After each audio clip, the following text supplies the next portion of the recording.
મહાન પુરુષે આપણને કેટલી શિખામણ આપી છે કે કદાચ લાખ કરોડ રૂપિયાનો ચેક લખતા હશો અને લખાઈ ગયો છે અને કદાચ જો સહી કરવાની બાકી હશે અને કદાચ જો ઉપરવાળાની કૃપા થઈ અને કદાચ એ કલમ હેઠી પડી તો કરોડ રૂપિયાનો ચેક આપણો કોઈ કામમાં નહીં આવે.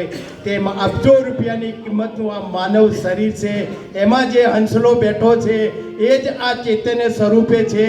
અને કદાચ જેમ આપણા એક આ વડીલના એક આ શરીરમાંથી જ્યારે હંસલો નીકળી ગયો ત્યારે શરીરની આપણે ગતિ કરી દીધી, તેમ આપણે પણ એક દિવસ આ માટીમાં મળી જવાના છીએ.